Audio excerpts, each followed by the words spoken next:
Guys बहुत सारे लोगों ने सॉल्व किया है, लेकिन बहुत सारे लोग ऐसे हैं जिन्होंने सॉल्व नहीं किया है। तो at least they are having data ना, they should use that data to solve problem. So directly solve करने से स्टार्ट कर दूं, डायरेक्टली सॉल्व करने से स्टार्ट कर दूं, डायरेक्टली सॉल्यूशन स्टार्ट कर दूं कि लिखूं प्रॉब्लम वापस? आई गेस प्रॉब्लम वापस लिखने की जरूरत है क्या? आई डोंट थिंक कि प्रॉब्लम वापस लिखने की जरूरत नहीं है। प्रॉब्लम वापस लिखने की जरूरत नहीं है ना? आई डोंट थिंक सो कि प्रॉब्लम वापस लिखने की जरूरत है। Shall I directly start solving? Yes, sir. Shall I start solving directly? So what data you guys are having? क्या डेटा दिया है उन्होंने? देखो जरा, आपको दिया था उन लोगों ने क्या? आपको दिया था उन लोगों ने ये सबसे पहले क्या? Mass of hydrocarbon. कितना बोला था रे? इसको बोला उन्होंने 0.22 gram. Yes, did you get this? Yes और नो? और कंबशन के बाद कितना मिला CO2 एंड कितना मिला वाटर? कंबशन के बाद मास ऑफ CO2 कितना रे? 0.44 ग्राम। मास ऑफ वाटर कितना रे? 0.9 gram. Yes, we got this. सबको समझा? ये सबको ये समझा? ये दिया है ना डेटा? ये डेटा दिया है ना? Yes, sir.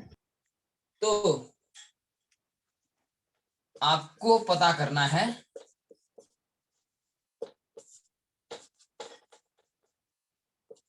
whether the data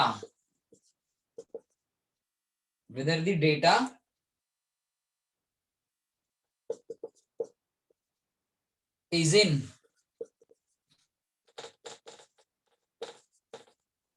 accordance with law of conservation of mass। ये आपको डिटरमाइन करना है।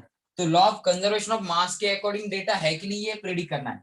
जब ऐसा प्रॉब्लम आता है तो सॉल्व करने के लिए आपको क्या करना होता है? जब भी कभी ऐसा डेटा दिया जाएगा और आपको पूछा जाएगा कि इस डेटा से कौन सा लॉ प्रूव होता है, ये डेटा किस लॉ के अकॉर्डेंस है, या किस लॉ के अकॉर्डिंग ये डेटा करेक्ट है, या इस डेटा से कौन सा लॉ वैलिड है, तो आप लोग क्या करोगे? ऐसा जो डेटा दिया है, आपको कहा गया हाइड्रोकार्बन का कंबशन, तो हाइड्रोकार्बन का कंबशन होके जो भी प्रोडक्ट बनेगा, लेकिन हाइड्रोकार्बन में कार्बन का अमाउंट जितना था एंड हाइड्रोजन का अमाउंट जितना था, बराबर उतना अमाउंट कहां पे आना चाहिए?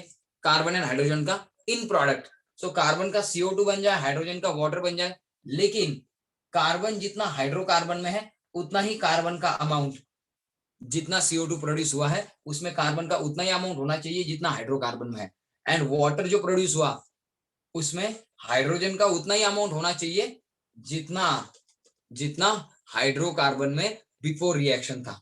तो इस तरीके से जो प्रोडक्ट बने हैं उनमें कार्बन एंड हाइड्रोजन की कितनी अमाउंट है एंड उन दोनों की सम मास ऑफ हाइड्रोकार्बन जो बिफोर रिएक्शन दिया है उससे मैच हो रही है कि नहीं हो रही है, ये डिटरमाइन करके आपको देखना होता है कि law of conservation of mass valid है कि नहीं। तो ये प्रॉब्लम सॉल्व करते वक्त क्या टू सॉल्व लिख के देता हूं, ध्यान से देखो, क्योंकि एडवांस में इसी तरीके के प्रॉब्लम्स आएंगे जिसमें आपको फाइनली कुछ तो एक सिंपल चीज पूछी हुई होगी, लेकिन आपको प्रॉब्लम सब्जेक्टिव वे से भी सॉल्व करने पड़ते हैं कुछ, किसमें?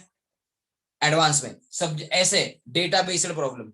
तो डेटाबेस प्रॉब्लम जो है ये लॉ ऑफ कंजर्वेशन ऑफ मास के बेसिस पे जो प्रॉब्लम दिया है, इसको सॉल्व करते वक्त क्या करना है? To solve such a problem क्या करना पड़ता है? इंटरप्रिटेशन करना पड़ता है डेटा का,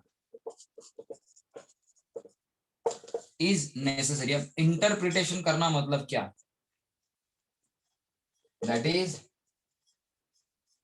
determine amounts of carbon and hydrogen in products, उनकी सम कितनी आनी चाहिए? their sum must be equal to mass of hydrocarbon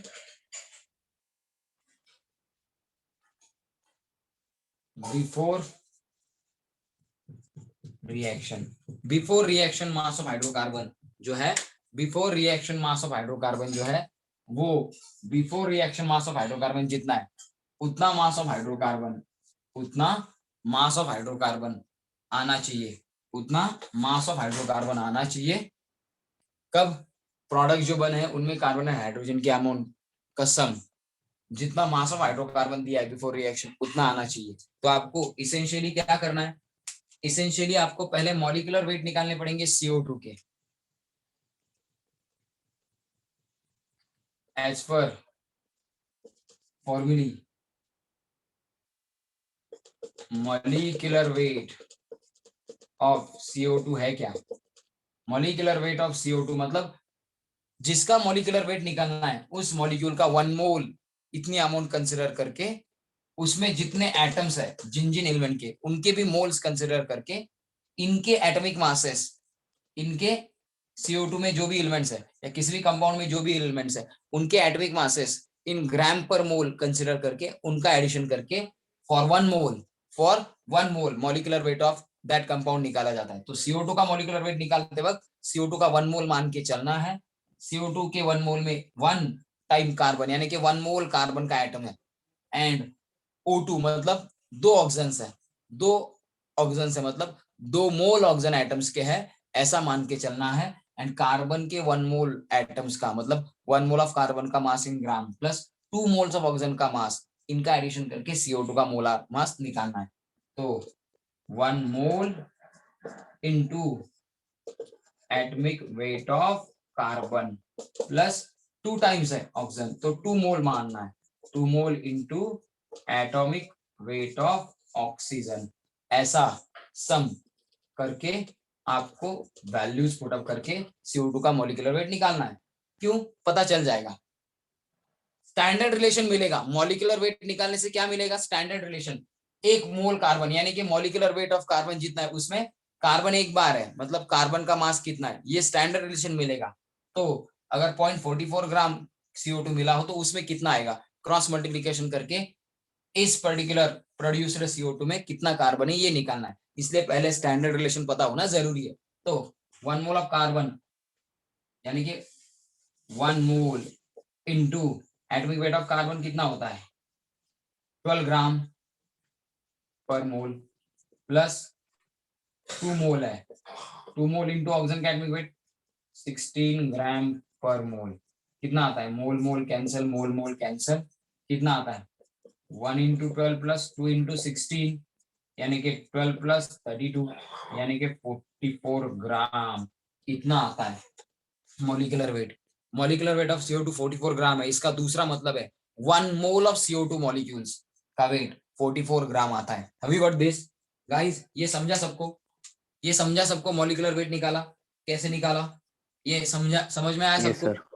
ये तो सिंपल, जो नए गाइस है उनको ये समझना चाहिए था इसलिए इतना डिटेल में पढ़ाया। बाकी अगर पुराने लोग होते तो डायरेक्ट मॉलिक्यूलर वेट 44 ग्राम लिख देता, क्योंकि हम लोगों ने n नंबर ऑफ टाइम्स वो कैलकुलेट किया है। चलो कर लो स्क्रीनशॉट इसका, फटाफट कर लो स्क्रीनशॉट, निकाल के दिखाता हूं आपको, फटाफट कर लो। हो गया सर। ओके हो गया, रब कर दूं? सबको समझ में आया ना? ये स्पेशली वैभवी समझ में आया, सानिका समझ में आया? Yes sir. सबको समझा? वैभवी, सानिका, दिशा, शामवी, यस सर। सृष्टि, हाँ। सृष्टि, ओके। तो ये रब कर देता हूं। अब क्या करना है, अब वाटर का भी मॉलिक्यूलर वेट निकाल लेते हैं। दोनों के मॉलिक्यूलर वेट निकालने के बाद हम लोग स्टैंडर्ड रिलेशन कैसे सेटअप करेंगे देख लो। पहले मॉलिक्यूलर वेट निकालते हैं, फिर आपको स्टैंडर्ड रिलेशन कैसा सेटअप करना है दिखाता हूं, और उस स्टैंडर्ड रिलेशन से क्या कैलकुलेट करना है वो भी दिखाता हूं। जरा ध्यान दो अब, हाँ? जरा ध्यान दो, देखो क्या है। मॉलिक्यूलर वेट किसका रे? किसका मॉलिक्यूलर वेट निकालना है? अब वाटर का निकालना है। मॉलिक्यूलर वेट ऑफ वाटर है क्या? कितना है वाटर में? 2 हाइड्रोजन के एंड 1 ऑक्सीजन का एटम है, लेकिन 1 मोल हो तो क्या मानेंगे? एक मॉलिक्यूल में 2 एटम हाइड्रोजन के, 1 एटम ऑक्सीजन का मानना ठीक है, लेकिन एक मॉलिक्यूल की जगह पे जब मॉलिक्यूलर वेट निकालते हो तो 1 मोल कंसीडर करके चलना पड़ता है उस मॉलिक्यूल का। तो 1 मोल कंसीडर करके चलो मॉलिक्यूलर वेट निकालने के लिए, किसका? वाटर का 1 मोल कंसीडर करके चलो। 1 मोल अगर कंसीडर किया तो जितनी बार जो एटम है उसके उतने मोल्स मानने पड़ते हैं। 2 बार हाइड्रोजन है मतलब 2 moles of hydrogen are there, 2 mole hydrogen atoms are there in fact, and oxygen एक बार है मतलब 1 mole of oxygen atom is there. तो 2 बार हाइड्रोजन का एटॉमिक वेट इन ग्राम लेना पड़ेगा, ट्वाइस लेना पड़ेगा, एंड ऑक्सीजन का एटॉमिक वेट एक टाइम लेना पड़ेगा। दोनों के एटॉमिक वेट का एडिशन करके मॉलिक्यूलर वेट ऑफ H2O निकालना पड़ेगा। सो 2 इंटू, या सिर्फ ऐसे लिख सकते हो 2 मोल इंटू क्या? Atomic weight of hydrogen plus 1 mole into atomic weight of oxygen. कितना आएगा? 2 मोल इंटू हाइड्रोजन का एटॉमिक वेट 1 होता है, getting cancelled, plus 1 mole into atomic weight of oxygen कितना होता है? 16 ग्राम पर मोल, कैंसल। कितना आएगा? 2 ग्राम प्लस 16 ग्राम कितना आएगा? 18 ग्राम। समझ में आया? सबको समझा गाइस? सबको समझ में आया? होप सो सबको समझ में आया होगा। होप सो ये सबको समझ में आया होगा। Yes, Yes, sir. सबको समझ में आया कैसे निकाला? तो अब जरा स्टैंडर्ड रिलेशन सेटअप करने की बात करते हैं। देखो 1 mole CO2 is equal to 1 mole carbon. तो 1 मोल CO2 यानी कि क्या? Molecular weight of CO2 in gram. 1 mole of CO2 का मास कितना होता है? उसके मॉलिक्यूलर वेट इतना, एंड 1 मोल ऑफ कार्बन का मास कितना होता है? 1 मोल CO2 में 1 मोल कार्बन है, 1 मोल CO2 का मास यानी कि उसके मॉलिक्यूलर वेट इतना ग्राम। तो मॉलिक्यूलर वेट इतना ग्राम CO2 ले लिया तो उसमें क्या? Atomic weight of carbon in gram इतना कार्बन पाया जाएगा। हिंदी में समझाता हूं, मॉलिक्यूलर वेट इतना CO2 अगर ले लिया इन ग्राम तो उसमें कार्बन के एटॉमिक वेट इतना ग्राम कार्बन पाया जाएगा। हिंदी में क्या लिख के देता हूं? मॉलिक्यूलर वेट इतना CO2 अगर ग्राम लिया हो तो उसमें क्या? उसमें एटॉमिक वेट कार्बन के एटॉमिक वेट इतना कार्बन इन ग्राम होता है। समझ में आया रिलेशन? समझ में आया रिलेशन? अगर मॉलिक्यूलर वेट इतना CO2 ले लिया, 1 मोल CO2 ले लिया मतलब उसमें 1 मोल कार्बन एटम का है, 1 मोल CO2 मतलब उसके मॉलिक्यूलर वेट इतना ग्राम। तो 1 मोल CO2 यानी कि मॉलिक्यूलर वेट इतना CO2 ले लिया तो उसमें 1 मोल कार्बन यानी कि कार्बन के एटॉमिक वेट इतना ग्राम कार्बन होगा। समझ में आया रिलेशन? यही रिलेशन ऐसे लिखा सकता है, हम लोग लिख सकते हैं। यही रिलेशन हम लोग ऐसे लिख सकते हैं। यही रिलेशन ऐसे लिखा जा सकता है। समझ में आया सबको? समझ में आया सबको कि और अच्छे से लिखूं?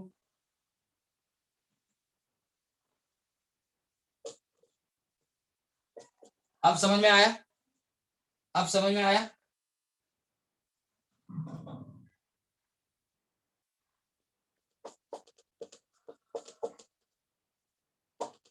समझ में आया सबको? गाइस क्या लिखा है समझ में आया? Yes sir.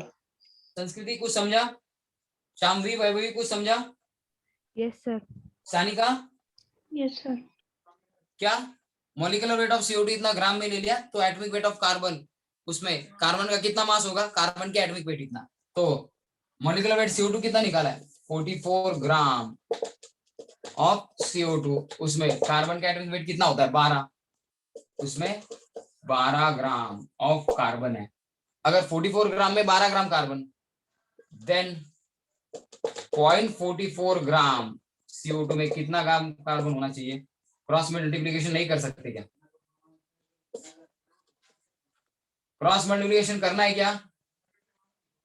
हाँ, क्रॉस मल्टीप्लीकेशन करना है क्या?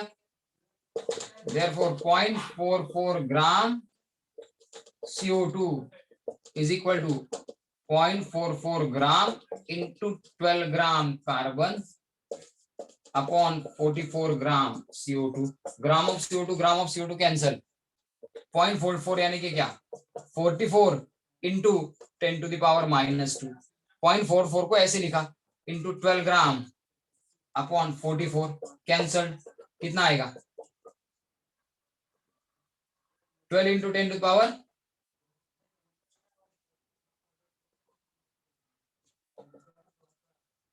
तो 0.44 ग्राम CO2 में कितना आ गया कैलकुलेशन करके?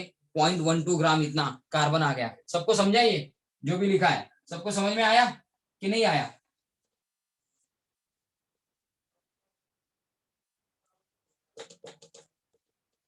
सबको समझ में आया गाइस? सबको समझ में आया? I am yes asking sir. के 0.44 ग्राम, 44 में 12 ग्राम, तो 0.44 में कितना? 0.12 ग्राम कार्बन आएगा। यस और नो? यस और no? Have you guys got this? सबको समझा? हाँ, वही समझ में आया? Vedant, Vedant, Vaibhavi, Swastik, Swaraj, Shivraj, Shreyas, Shamvi, did you get this? Yes sir. Kushal कुछ समझ में आया? Kushal, yes sir. Yes sir. Sanika, Sanskriti, Aditya, okay. तो अब हम लोगों को पता चल Yes, गया है sir. 44 ग्राम CO2 में 0.12 ग्राम कार्बन है। 0.12 ग्राम क्या है? कार्बन। अब ऐसा ही रिलेशन सेटअप करके, ऐसा ही स्टैंडर्ड रिलेशन सेटअप करके हाइड्रोजन कितना होगा? 0.9 ग्राम H2O में, 0.9 ग्राम H2O में हाइड्रोजन कितना होगा ये निकालेंगे। चलो इसका स्क्रीनशॉट कर लो, चलो इसका स्क्रीनशॉट कर लो। ये डिटेल में समझा रहा हूं आपको, क्यों ऐसे प्रॉब्लम्स आते हैं। अगर आप लोग जेई नीट का प्रिपरेशन करो तो this is useful, these kind of problems are useful. चलो कर लो, चलो कर लो। हो गया सर। सबका हो गया? हो गया सर। कब हो गया? मुझे बताया नहीं, मैं आ जाता।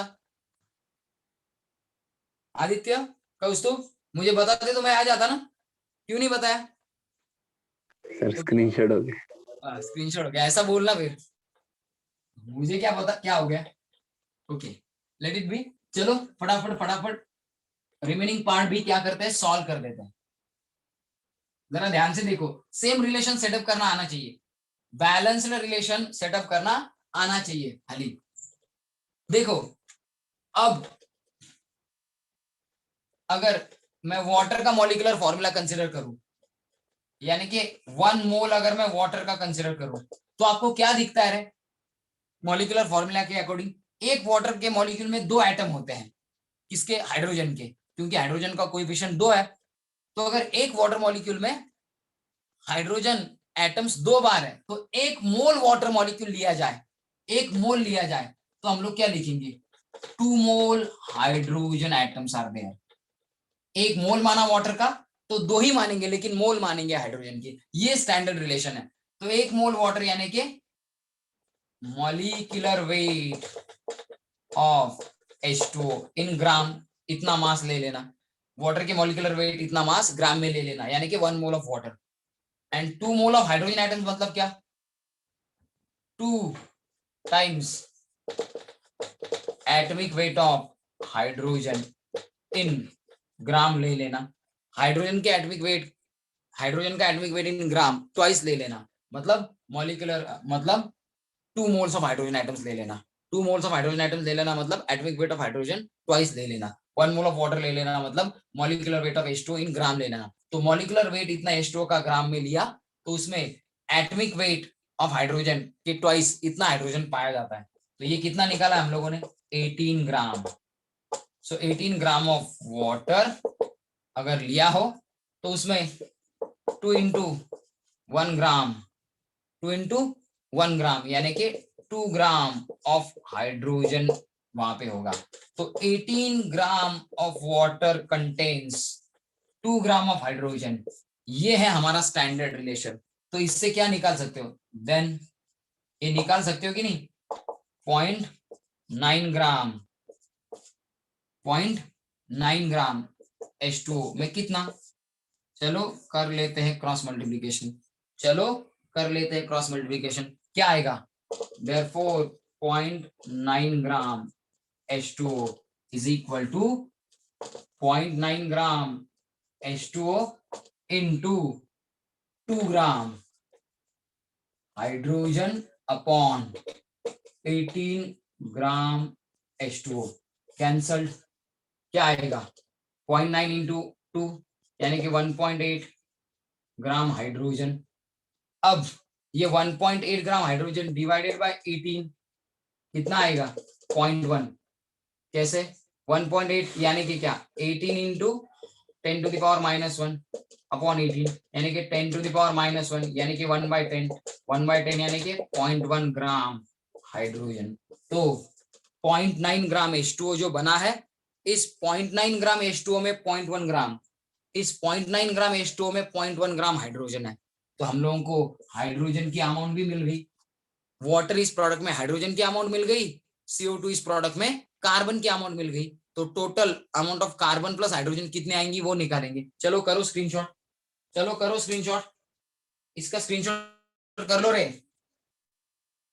समझ में आया ना ये सबको, Yes, sir. चलो स्क्रीनशॉट गाइस, अब प्रॉब्लम खत्म।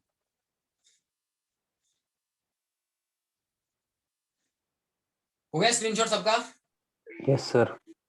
ओके। तो अब जरा ध्यान दो, जरा ध्यान दो guys,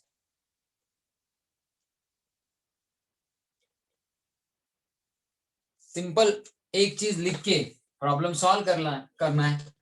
Therefore, total mass of carbon and hydrogen in CO2 and water produced, जितने भी CO2 एंड H2O के मास प्रोड्यूस हुए थे उतने कार्बन एंड हाइड्रोजन कितना है 0.12 ग्राम कार्बन प्लस 0.10 ग्राम यानी कि 1 ग्राम हाइड्रोजन, कितना आ गया टोटल 0.22 ग्राम आ गया total mass carbon and hydrogen का।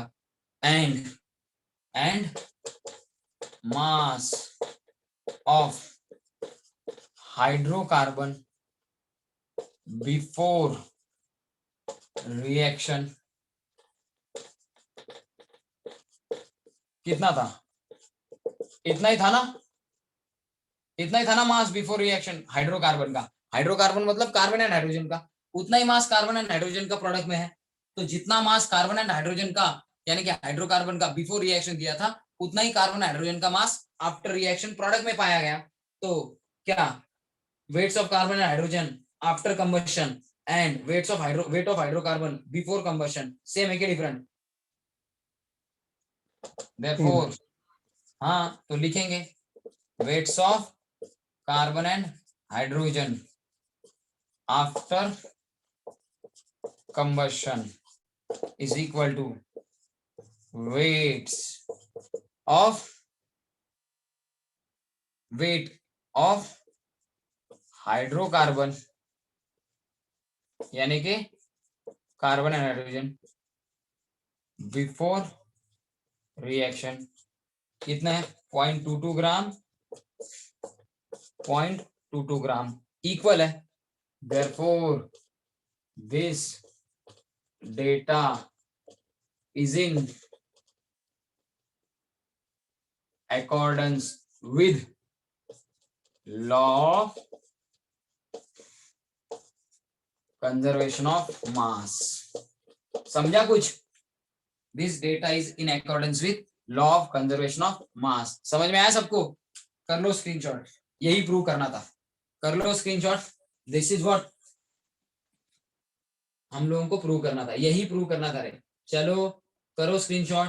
वेदांत कुछ समझा क्या? वेदांत, वैभवी कुछ समझा? गौरव, Yes, sir. गौरव कुछ समझा? स्वस्ति तूने तो सॉल्व किया था. Swaraj, Yes, sir. सार्थक, समर्थ, श्रेयस, श्रेयस, शिवतेज, कुशल कुछ समझा? Yes, sir. Yes, sir. Okay. Disha चलो कर लो स्क्रीनशॉट, कर लो स्क्रीनशॉट. चलो करण कुछ समझा ना? Yes, sir. चलो कर लो स्क्रीनशॉट. अब अगले अगले न्यूमेरिकल की तरफ जाते हैं. चलो अगला यानी कि अगले लॉ की तरफ जाते हैं. चलो फटाफट. हो गया सर. रब कर दूं, रब कर Yes, दूं. sir. ओके. संस्कृति रब कर दूं. Yes, sir. ओके. चलो guys, hope so you are getting this. Hope so आपको थोड़ी थोड़ी जो नए आए हैं उनको थोड़ा थोड़ा तो समझ में आ रहा है. जैसे ही सैटरडे को हम लोग एक सेशन लेंगे. संडे को, सैटरडे को हम लोग एक सेशन नहीं ले सकते, लेकिन संडे को हम लोग लेंगे सेशन. इस सैटरडे हम लोग सेशन नहीं ले सकते, लेकिन संडे को हम लोग सेशन लेंगे जरूर. सैटरडे को रिवीजन सेशन नहीं होगा. सैटरडे को मॉर्निंग को अपना सेशन होगा, लेकिन सैटरडे को रिवीजन सेशन नहीं होगा. संडे को रिवीजन सेशन लेंगे. कौन सा? एग्जैक्ट एटॉमिक मास का. ठीक है. संडे को डेफिनेटली शाम को, संडे एंड सैटरडे शाम को रिवीजन सेशन हम लोगों ने प्लान किया है. तो सैटरडे, इस सैटरडे कमिंग सैटरडे तो नहीं होगा, लेकिन संडे जरूर होगा 7:30 to 8:30 रिवीजन सेशन, जिसमें मैं एग्जैक्ट एटॉमिक मास से स्टार्ट करूंगा. तो न्यू कमर्स को वहां पे ज्वाइन करना है, बाकियों का तो हो चुका है. ठीक है. चलो तो तब आपका बहुत सारा हो जाएगा, लेकिन यहाँ पे भी आपको कुछ ना कुछ तो चीजें समझ में आ रही होंगी. तो अब डिस्कस करना है second law. And which is the second one? Law constant या फिर कांस्टेंट या फिर डेफिनाइट कॉम्पोजिशन और प्रपोर्शन. ठीक है. इसका खाली स्टेटमेंट देखेंगे, एग्जाम्पल इसके बाद में देखेंगे. खाली स्टेटमेंट. अब नाम से ही पता चलता है कांस्टेंट, कंपोजिशन या फिर प्रपोर्शन क्या होना चाहिए? सेम होना चाहिए, लेकिन किसका? देखो, suppose you are having 2 samples of water. Water के 2 सैंपल आपके पास है. प्योर वाटर के 2 सैंपल है. किसके? प्योर वाटर के. One you have brought from Himalaya, यानी कि नेचुरल रिसोर्स से लाया है. दूसरा आपने लैब में बनाया. दोनों प्योर है. तो अगर 2 सैंपल है वाटर के, एक लैब में बनाया है, एक pure water naturally occurring sample है वाटर का, एक लैब मेड सैंपल है, एक प्योर वाटर का सैंपल नेचुरली ऑब्टेन किया है. दोनों प्योर है, लैब मेड भी है एंड नेचुरल भी, दोनों सैंपल प्योर है. तो वाटर में लैब मेड सैंपल एंड क्या नेचुरल सैंपल, दोनों प्योर वाटर के सैंपल में आपको कौन से एलिमेंट मिलेंगे रे? हाइड्रोजन एंड ऑक्सीजन ही मिलेंगे, कुछ अलग मिलेगा? वाटर के सैंपल में हाइड्रोजन एंड ऑक्सीजन ही होंगे या अलग होगा? लैब मेड सैंपल में अलग कॉम्पोजिशन होगा एंड नेचुरल सैंपल में अलग कॉम्पोजिशन होगा, यानी कि अलग अलग एलिमेंट्स होंगे. ऐसा हो सकता है? वाटर तो वाटर है ना, वाटर तो वाटर है ना. कहीं से भी लाओ, इंडिया से लाओ, पाकिस्तान से लाओ, यूएस से लाओ, कहीं से भी लाओ. वाटर अगर प्योर है तो उसमें हाइड्रोजन एंड ऑक्सीजन ही होंगे. यस और नो? यस और नो? सेम एलिमेंट्स होंगे कि नहीं? कहीं से भी लाओ water. Yes, sir. So same elements होंगे. एंड अगर प्योर वाटर है तो जितना एक सैंपल में हाइड्रोजन का परसेंटेज है, उतना ही दूसरे सैंपल में ऑक्सीजन का, हाइड्रोजन का होगा. और जितना एक सैंपल में ऑक्सीजन का परसेंटेज है, उतना ही परसेंटेज ऑक्सीजन का दूसरे सैंपल में होगा. यानी कि परसेंटेजेस भी सेम होंगे कि नहीं, अमाउंट भी सेम होंगी कि नहीं? यस और no? If it is pure water, if it is pure water तो सैंपल कहीं से भी लाया हो, ऑक्सीजन एंड हाइड्रोजन, उनके परसेंटेजेस उतने ही होंगे जितने एक सैंपल में है उतने ही दूसरे में होंगे if both the samples are pure. समझ में आ रहा है? समझ में आ रहा है Yes, sir. Guys? Are you getting me? Guys are you Yes, getting sir. Me? तो यही है क्या लॉ ऑफ कांस्टेंट कंपोजिशन और डेफिनाइट प्रोपोर्शन। यही है। क्या कहता है ये?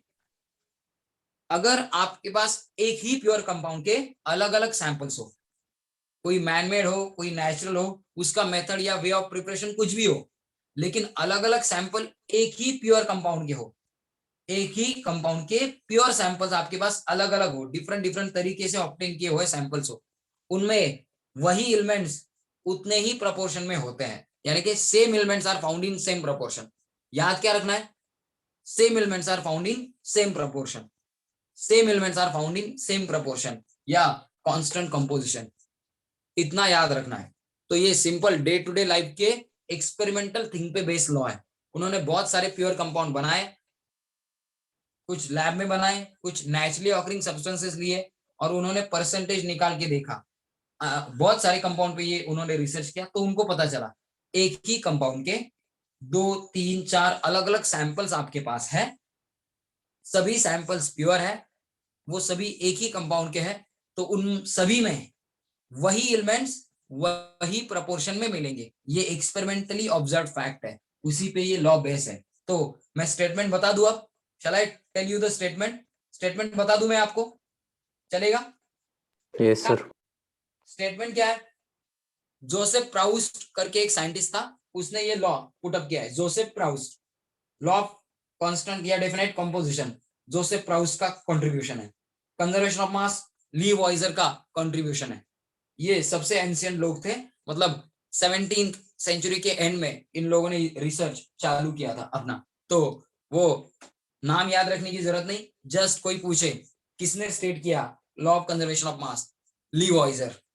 किसने स्टेट किया ये लॉ ऑफ कांस्टेंट या डेफिनेट प्रोपोर्शन, जोसेफ प्राउस्ट। आपको कोई पूछेगा नहीं, लेकिन मेमोरी बेस्ड क्वेश्चन है, थोड़ा सा याद रखो। I don't believe in such a kind of memory based questions, that's why I don't trust CET also.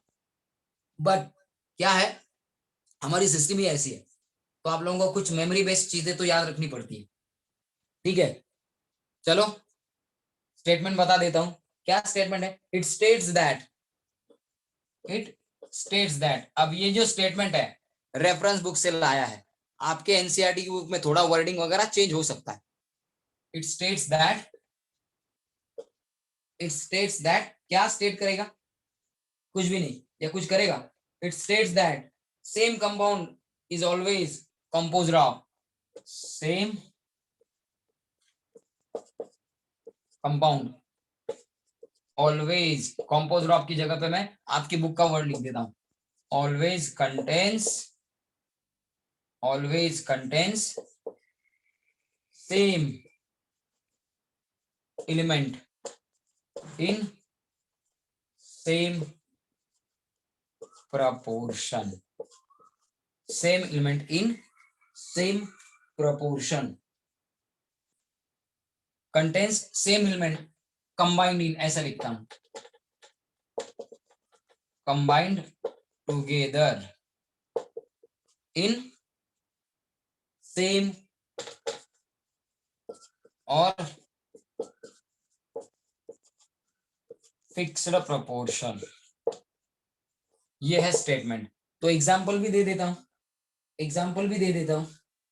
दे दो एग्जाम्पल। निकालना भी इजी है परसेंटेजेस, लेकिन आप लोग शायद निकालने में इंटरेस्टेड नहीं हो परसेंटेज, इसलिए मैं आपको क्या परसेंटेज निकालने के बारे में नहीं बताऊंगा, मैं आपको परसेंटेज निकालने के बारे में नहीं बताऊंगा। डायरेक्टली देखो, क्या 18 ग्राम अगर आप लोगों ने टोटल मास निकाला है किसका, वाटर का, तो 18 ग्राम में से 16 ग्राम तो ऑक्सीजन ही है। तो अगर कैलकुलेट करने जाओगे तो 16 को 18 से डिवाइड करके 100 से मल्टीप्लाई कर दो, परसेंटेज ऑक्सीजन का मिल जाएगा। 16 डिवाइडेड बाय 18 करके 100 से मल्टीप्लाई करो, परसेंटेज आ जाएगा। कितना आएगा परसेंटेज आपको?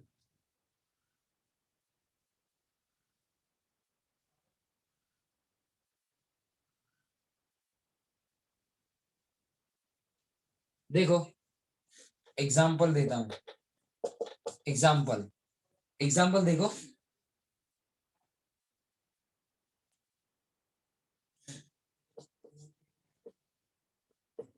if two samples of water are taken, दो सैंपल वाटर के लिए वन कहां से बना है, एक prepared in lab and another obtained naturally. If both क्या samples are pure, then दोनों सैंपल अगर प्योर है तो क्या, दोनों सैंपल अगर प्योर है तो क्या, it is found that both have 88.88 recurring है, तो 89 लिख देता हूं, 88.89% ऑफ ऑक्सीजन एंड रह गया कितना, 11.11 या 11.12 चलेगा, 11 पॉइंट क्या 11% ऑफ हाइड्रोजन। समझ में आया, लॉ समझ में आया? दो सैंपल है, एक लैब मेड एक नेचुरली, किसके, वाटर के, दोनों सैंपल प्योर है, तो दोनों में आपको इतना परसेंट ऑक्सीजन एंड उतना ही परसेंट हाइड्रोजन, जितना एक में है उतना ही दूसरे में आपको दिखाई देगा। समझ में आया कुछ गाइस, समझ में आया कुछ गाइस, कुछ समझ में आया? होप सो आप लोगों को ये चीज समझ में आई होगी। It is the simplest law out of all. समझा सबको गाइस, समझा सबको यस सर। गाइस? ये Yes, difficult, sir. Yes, sir. ये डिफिकल्ट है, इसमें कुछ भी डिफिकल्टी नहीं है। So have you got this law, समझ में आया? उसका एग्जांपल समझ में आया? तो अगर Yes, sir. सबको अगर ये समझ में आया होगा तो आज के लिए इतना इनफ है। आज इसका एग्जांपल आपको प्रेडिक्ट करने के लिए नहीं दूंगा क्योंकि इसके एग्जांपल सिंपलेस्ट होते हैं। इसका एग्जांपल कांस्टेंट कंपोजिशन या प्रोपोर्शन का एग्जांपल मैं आपको कल सॉल्व करके दिखाऊंगा और कल अगले लॉ का स्टेटमेंट हम लोग डिस्कस करेंगे या अगला लॉ जो है उसका एक्सप्लेनेशन है, उसका स्टेटमेंट देखेंगे। I think it is sufficient for today's session guys. Is it sufficient? आज के लिए इतना काफी है, ठीक है। वन लॉ अ डे ऐसा करके तीन और 2-3 दिन में बाकी 2-3 लॉ हम लोग एंड कर देंगे with one example, one detail example for each, and ऐसा करके हम लोगों का सेकेंड लेसन भी खत्म हो रहा है। Then some of the MCQs इनके डिस्कस करके we will wind up whole mole concept, यानी कि एज पर state board 2 lesson wind up हो जाएंगे। फिर हम लोग स्टार्ट करेंगे structure of atom, and structure of atom से आपका हार्डकोर केमिस्ट्री स्टार्ट हो रहा है। तो कोई भी स्ट्रक्चर ऑफ एटम पूरा होने तक क्या नहीं करेगा, irrespective of what, no matter what, आप लोग क्या नहीं करोगे, आप लोग एब्सेंट नहीं रहोगे, ठीक है। चलो स्क्रीनशॉट हो गया सबका? स्क्रीनशॉट ले लिया गाइस? ले लिया स्क्रीनशॉट? ले लो स्क्रीनशॉट। Yes, sir. हो गया? होप सो सबको लॉ समझ में आ गया है, ठीक है। तो कल मिलते हैं, कब मिलेंगे? कल मिलेंगे, ठीक है। सर हाँ बोलो। कल जो आपने असाइनमेंट भेजे थे ना उसमें से क्वेश्चन नंबर 6 नहीं समझ में आ रहा। ठीक है देखते हैं, मोलारिटी वगैरह के नाम तो हम लोग देखते हैं, ठीक है Disha. Okay sir. Yes bye everyone. चलो admission as early as possible कर लो रे, ठीक है। चलो bye guys, Thank you, sir. Bye, Bye, sir. sir. Bye bye everyone. चलो